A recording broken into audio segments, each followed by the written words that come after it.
abakyala mweki mu butafumbirwa bwammwe okulwawo.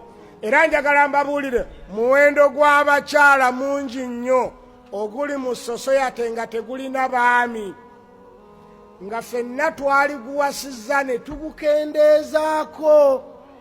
Naye mmwe bennyini abakyala mukoze kinene nnyo, abalenzi okulwawo okuwasa ne abasajja okuwasa abakyala abasukka mu omu. Abakyala mukoze kinene nnyo okweremeza ku luggya nga mukola ekimu ku bibiri.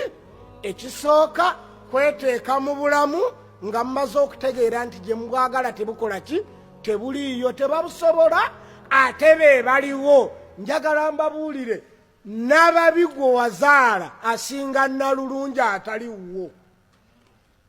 Kati bwe mubeera nga mutegedde nti muyina abasajja be mwagala be mukyalinze, naye n'okakasa ogenda okuba ekkuba pictures zonna ne future ku basajja b'oyagalanga ku village eyammwe ku mutalo ogwammwe tikuli n'omu, ng'okakasa nti ne ku mutalo omulala takola ki, taliyo. Ate ngenda okola ng'otambula Uganda yonna ng'omusajja gw'oyagala ali mu future, ali mu bwongo ku ground takola ki, taliiko, ng'olinga ayagala okumwezaalira omuwumbe omukuze nga bw'oyagala atalyoka akuwase.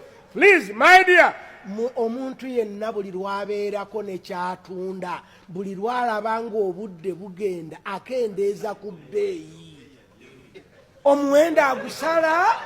Nammwe abazadde musale bye musaba abaana abawala. Nze ndeetera omusajja ali bw'ati.